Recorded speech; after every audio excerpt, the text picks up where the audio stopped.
Battle through the heavens की एक और न्यू वीडियो में आपका स्वागत है। पिछले एपिसोड में हमने देखा था 9 तियानजुन 8 तियानजुन को समन कर ली थी और उसके बाद ये दोनों मिलकर यालाओ को हराने के लिए एक खतरनाक एसिड अटैक का फॉर्मेशन करते हैं। पर वो अटैक यालाओ के पास जाकर रुक जाता है। पता चलता है यालाओ 1000 लेवल को एडवांस कर गया है और अब वो बानसेंग लेवल पर पहुंच गया है। ये बात जानकर सभी लोग शॉक्ड थे। 9 तियानजुन और 8 तियानजुन घबरा गए थे। अब आगे तो एपिसोड बिल्कुल उसी सीन से स्टार्ट होती है। वो जो खतरनाक पॉइजन बॉल था यालाओ के पास पहुंचता है। यालाओ अपने हाथों को उठाते हैं और फिर अपनी एनर्जी थोड़ा सा यूज करते हैं और उसके साथ उस एनर्जी बॉल में एक बड़ा सा क्रैक आता है। अगले ही पल हम देखते हैं जैसे ही यालाओ की मुट्ठी कसती है, आइस बॉल पूरी तरह से डिस्ट्रॉय हो जाता है, छोटे छोटे टुकड़ों में टूट जाता है। यालाओ की एनर्जी इतनी ज्यादा स्ट्रॉन्ग थी कि वो ड्रॉप्स जो कि गिर रहे थे वो तक नीचे जमीन में पहुंच नहीं पाते हैं और हवा में ही इवेपोरेट हो जाते हैं। ये खतरनाक पावर को देखकर और लोगों की और ज्यादा हालत खराब हो जाती है। ये बानसेंग लेवल के पर्सन की खतरनाक पावर थी जिसको देखकर बहुत सारे दाओजुन के लोग एक दूसरे के चेहरों को देखने लगते हैं, कहने लगते हैं तो यही एक एलीट बानसेंग लेवल की स्ट्रेंथ है। पर इसके बाद हम लोगों को 9 तियानजुन और 8 तियानजुन को दिखाया जाता है जो कि इतनी मुश्किल से अपनी पूरी ताकत लगाकर ये अटैक फॉर्म किए थे। उनका अटैक डिस्ट्रॉय हो जाता है। तो इस अटैक के डिस्ट्रॉय होने के बाद उन लोगों को भी अफेक्ट पड़ता है। मास्टर यालाओ की एनर्जी से उन लोगों के मुंह से खून की उल्टी होने लगती है। ऐसा लगता है जैसे वो लोग अब बहुत ही ज्यादा इंजर्ड हो चुके हैं। 8 तियानजुन अपने मुंह से अपने ब्लड ट्रेस को साफ करता है। यालाओ को देख रहा होता है, घबरा रहा होता है। पिछली बार ये 8 तियानजुन यालाओ के हाथों से बुरी तरह पिटा था, पर अब वो सोच रहा है कि जब यालाओ से उसकी दोबारा मुलाकात हुई तो शायद अब तो यालाओ उसकी पिछले बार से भी ज्यादा बुरी हालत कर देगा। उसकी हार पिछले बार से भी बहुत ज्यादा खराब होगी। वो एक खौफ भरी आवाज के साथ कहता है बानसेंग। पर हम लोगों को 9 तियानजुन को दिखाया जाता है जो कि गुस्से से अपने दांत खींच रही थी। उसे यालाओ से जलन हो रही थी कि कैसे एक पर्सन जो अभी अभी जिंदा हुआ है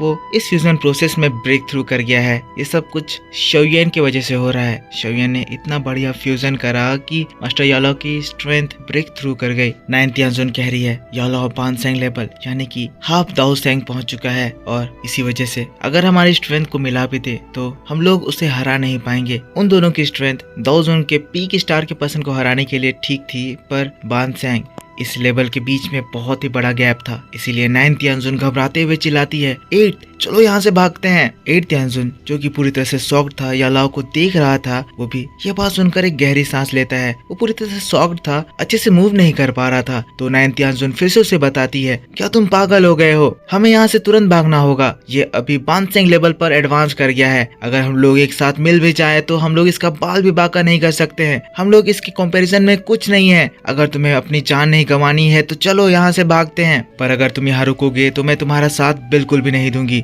ये बात कहते ही 9 तियानजुन वहाँ से भागने के लिए रेडी हो जाती है। 8 तियानजुन भी जब ये बात सुनता है उसके दिल में डर और भी ज्यादा बढ़ जाता है। वो लोग डर से कांप रहे थे। ऐसा लग रहा था जैसे उनकी मौत उनके सामने है। 8 तियानजुन जिसके बाद फिर अपने आप को संभालता है और फिर चिल्लाता है चलो भागते हैं। वैसे ही 9 तियानजुन एक स्पेशल क्रैक ओपन करती है। तुरंत ही वो दोनों फिर उस स्पेस क्रैक से वहाँ से भागने लगते हैं। लेकिन ये चीज देखकर मास्टर यालाओ कहते हैं तुम लोग यहाँ पर आए हो तो मैं तुम्हें यहाँ से खाली हाथ कैसे भेज सकता हूँ। मास्टर यालाओ के चेहरे पर एक डेविल स्माइल थी। 8 तियानजुन और 9 तियानजुन अपनी पूरी जान लगाकर भाग रहे थे, लेकिन यालाओ अपने हाथों को उठाते हैं जिसके बाद फिर उन लोगों की ओर उंगली करते हुए एक एनर्जी बीम छोड़ते हैं। एनर्जी लाइट उस स्पेस क्रैक में एंटर करती है और वैसे ही स्पेस क्रैक बंद हो जाता है। पर उसके बाद हम लोग आसमान में एक जोरदार चिल्लाने की आवाज सुनते हैं। ये आवाज उन दोनों तियानजुन की थी जो लोग यालाओ के अटैक से दर्द से कर रहा रहे थे। उस स्पेस वर्म होल में एक जोरदार धमाका हुआ था जिसके बाद खून के छींटे भी दिखाई देते हैं। पर 8 तियानजुन और 9 तियानजुन इस अटैक से बचकर भाग जाते हैं। वेल ऐसा इसीलिए हो पाया क्योंकि यालाओ अभी बानसेंग लेवल पर हैं, पर अभी वो अपने पूरे स्ट्रेंथ को यूज नहीं कर पा रहे हैं। फिर स्पेस से आवाज आती है याओ जुनजे तुम बस इंतजार करो, तुमने आज जो हिम्मत करी है उसके बाद मेरा हॉल ऑफ सोल इस चीज को ऐसे ही जाने नहीं देगा। हम लोग बदला जरूर लेंगे। इन लोगों की आवाज दर्द भरी थी जिसको सुनकर हंसी भी आ रही थी, पर लास्टली उनकी जान बच जाती है और यालाओ ये आवाज सुनकर उनकी ओर स्माइल करते हैं। उन लोगों ने जाते जाते यालाओ को धमकी दी, पर अब ये बात उतना ज्यादा सिंपल नहीं है। यालाओ अब बानसेंग लेवल पर पहुंच गया है और इस वजह से वो अब एक कॉन्टिनेंट के पीक लेवल पर स्टैंड करता है। इसी वजह से हॉल ऑफ सोल भी फॉलन स्टार पवेलियन का कुछ बिगाड़ने के लिए नहीं आएगा। अब फॉलन स्टार पवेलियन की रेपुटेशन बहुत ही ज्यादा बढ़ गई है क्योंकि क्योंकि याओलाओ अब सेंट याओलाओ हो चुका है। तो इस तरह से ये खतरनाक बैटल खत्म होता है मास्टर याओलाओ, जिसके बाद फिर उस जगह से अपने दोस्तों के पास आते हैं, शेयन के पास आते हैं और थोड़ी सी निराश भरी आवाज के साथ कहते हैं अभी अभी मैं बानसेंग लेवल पर पहुंचा हूँ, इस वजह से मैं अपनी पूरी ताकत इस्तेमाल नहीं कर पाया। काश मैं थोड़ी देर पहले बानसेंग लेवल पर पहुंचा हुआ होता। अभी मेरी फाउंडेशन स्टेबल नहीं हुई है, इसी वजह से वो मेरे हाथों से बच गए, वरना इन लोगों ने जो हमारे पवेलियन के डिसाइपल के साथ किया है, आज मैं इन लोगों को उन्हीं के साथ दफन कर देता। मास्टर याओलाओ थोड़ा सा रिग्रेट कर रहे हैं क्योंकि हॉल ऑफ सोल के अटैक की वजह से फॉलन स्टार पवेलियन के बहुत सारे डिसाइपल्स की जान गई है, पर हॉल ऑफ सोल भी बहुत ही ज्यादा हैवी लॉस फेस करा है। इसीलिए शेयन फिर कहता है टीचर अगर आप आज नहीं होते तो शायद ये फॉलन स्टार पवेलियन ही नहीं होता। जो हो गया उसको हम लोग चेंज नहीं कर सकते हैं। आज आपके इंटरवेंशन की वजह से ही हमारे फॉलन स्टार पवेलियन के ऊपर से इतना बड़ा खतरा टल चुका है। तब याओलाओ शेयन की ओर देखते हैं, स्माइल करते हैं, कहते हैं लिटिल फेलो ये सब कुछ तुम्हारे ही वजह से हुआ। तुमने इतने अच्छे से फ्यूजन करा जिस वजह से मैं बांगसेन लेवल पर ब्रेक थ्रू कर गया। नहीं तो बांगसेन तो छोड़ो, न्यू बॉडी में एंटर करने के बाद एक पर्सन अपनी पीक स्ट्रेंथ को भी अचीव नहीं कर पाता है। तभी हम लोग फेंग जुनजी को देखते हैं जो कि याओलाओ के पास आ जाते हैं और फिर कहते हैं मेरे दोस्त बहुत बहुत कांग्रेचुलेशन। याओलाओ भी फेंग जुनजी को देखकर खुश हो जाता है, स्माइल करते हुए हाँ में सिर हिलाता है। जिसके बाद फिर क्योंकि इस जगह पर फॉलन स्टार पवेलियन के बहुत सारे डिसाइपल्स इंजर्ड हो गए थे, फेंग जुनजी से कहते हैं कि अब इन सारी चीजों को संभालो, अब उन लोगों को फिर से फॉलन स्टार पवेलियन को बनाना होगा क्योंकि अब खतरा टल चुका है और हॉल ऑफ सोल दोबारा फॉलन स्टार पवेलियन के ऊपर अटैक करने की हिम्मत नहीं करेगा। फेंग जुनजी हाँ में अपना सिर हिलाते हैं और फिर सब कुछ मैनेज करने के लिए चले जाते हैं। हम लोगों को स्पाइस को दिखाया जाता है जो कि इस फाइट पर नजर रखे हुए थे। वो लोग भी ये नजारा देखकर शॉक्ड थे। जिसके बाद वो लोग भी फैल जाते हैं और पूरे सेंट्रल प्लेन में याओलाओ के बानसेंग लेवल पर पहुंचने की न्यूज फैल जाती है। अब बात यहाँ पर बानसेंग की ही बस नहीं है, याओलाओ इस पूरे सेंट्रल प्लेन में सबसे बेस्ट अल्केमिस्ट है और इस वजह से अब जो फॉलन स्टार पवेलियन की रेपुटेशन होने वाली है, इसकी वजह से बहुत सारे स्ट्रॉन्ग फैक्शंस, ओल्ड डीमंस जो कि पहले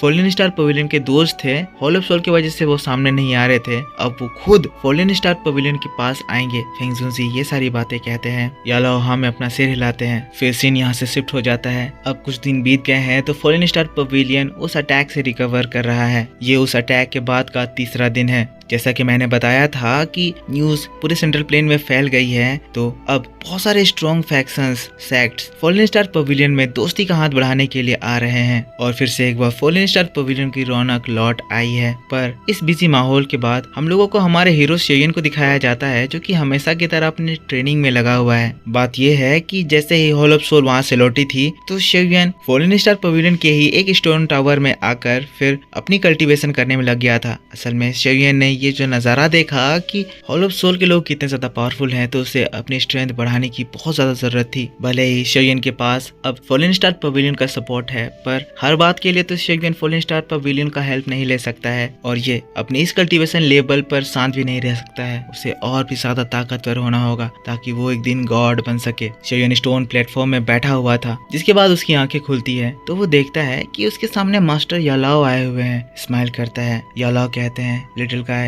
तुम उठ गए। अब शेयन याओलाओ को देखता है, तुरंत ही उनको ग्रीट करता है। बानसेंग लेवल पर याओलाओ पहुंचे हैं तो अब वो बहुत ज्यादा बिजी होंगे। शेयन पूछता है टीचर आप यहाँ पर क्यों आए हैं? तो फिर याओलाओ बताते हैं फॉलन स्टार पवेलियन के मैटर में सबको संभालने में फेंग जुनजी मुझसे ज्यादा बेटर है। जैसा कि तुम भी उन बिजी माहौल से यहाँ पर बैठकर ट्रेनिंग कर रहे हो, वैसे ही मुझे भी वहाँ पर मन नहीं लग रहा है। याओलाओ स्माइल करते हुए शेयन से कहते हैं। शेयन भी मुस्कुराता है, पर इसके बाद शेयन अपने हाथों की वो डार्क रिंग को रब करता है और फिर उसको फिर मास्टर याओलाओ की ओर उछालता है। कहता है टीचर जैसे कि अब सब कुछ ठीक हो गया है, आप रिवाइव हो चुके हो, तो अब इस चीज को अपने ऑनर के पास लौट जाना चाहिए। याओलाओ जब ये बात सुनते हैं वो हैरान रह जाते हैं, थोड़े से इमोशनल हो जाते हैं कि उनका वो छोटा सा लड़का इतना ज्यादा समझदार हो गया है और इतना ज्यादा ताकतवर हो गया है कि फाइनली उसने अपने प्रॉमिस को फुलफिल करा। जिसके बाद याओलाओ कहते हैं शेयन जितना ये बूढ़ा आदमी तुम्हें सिखा सकता था, जितना कुछ समझा सकता था, अब मुझे लग रहा है कि तुम वो सब कुछ चीज सीख चुके हो और अब देखा जाए तो तुम्हारे पास वो क्वालिफिकेशन है कि तुम अपने टीचर को भी छोड़ सकते हो। तुम्हें मेरी अब कोई जरूरत नहीं पड़ेगी। याओलाओ जिसके बाद अपनी वो ब्लैक रिंग को पहनते हैं और फिर कहते हैं अब ये चीजें वैसी नहीं रहेंगी जैसे पहले हुआ करती थी। इमोशनल थे पर फिर हंसने लगते हैं। कहते हैं पर अभी भी तुम्हारे टीचर के पास कुछ ऐसी चीज है जो कि हाँ तुम्हारे बहुत ज्यादा काम आ सकती है। जिसके बाद याला अपने स्टोरेज रिंग को थोड़ा सा रब करते हैं और उसके अंदर से व्हाइट फ्लेम बाहर निकलता है। ये मास्टर यालाओ का बोन चिलिंग फ्लेम था। शोयन देखकर समझ जाता है कि मास्टर यालाओ क्या करना चाह रहे हैं। शोयन हैरान होकर कहता है टीचर। यालाओ कहते हैं शोयन तुम फ्लेम मंत्र प्रैक्टिस करते हो और इसी वजह से तुम्हारे पास जितने ज्यादा नंबर ऑफ हेवनली फ्लेम्स होंगे उतना तुम्हारे लिए ये ज्यादा अच्छा होगा। क्योंकि मैं अब 500 लेवल पर ऑलरेडी एडवांस कर चुका हूँ तो ये बोन चिलिंग फ्लेम मेरे लिए ज्यादा काम नहीं आएगी। यालाओ प्यार से शोयन को देख रहे होते हैं। शोयन कहता है टीचर आप ऐसा नहीं कह सकते हैं, मुझे बेवकूफ बनाना बंद करिए, मैं अब छोटा बच्चा नहीं हूँ। शोयन जानता है कि एक अल्केमिस्ट के लिए एक हेवनली फ्लेम का कितना ज्यादा वैल्यू रहता है और ऊपर से ये तो बोन चिलिंग फ्लेम था जो कि हेवनली फ्लेम रैंकिंग पर कितना ज्यादा हाई लेवल पर रैंक करता था। पर इन्हीं सारी बातों के साथ बैटल थ्रू द हेवंस का ये नोबल एक्सप्लेनेशन इसी जगह पर खत्म होता है। तो मेरे दोस्तों आप मुझको बताओ कि आपको ये एक्सप्लेनेशन कैसा लगा। वीडियो अगर आपको पसंद आया है तो इसके ऊपर एक लाइक जरूर कर देना, कमेंट करके बताना कि एपिसोड आपको कैसा लगा। जिसके बाद मैं आपके लिए एक और नेक्स्ट एपिसोड लाऊंगा जिसमें मैं आपको बताऊंगा कि यून यहाँ पर क्यों आई थी। बहुत डिटेल में सब कुछ एक्सप्लेन करके बताऊंगा जिसको देखकर आपको बहुत ज्यादा मजा आएगा। तो प्लीज सपोर्ट दिखाना। इसका पिछला एपिसोड मेरे गोडू ताकू चैनल पर अपलोड किया गया है। तो मिलता हूँ मैं आपसे नेक्स्ट वीडियो में। Take care, bye bye and thanks for watching.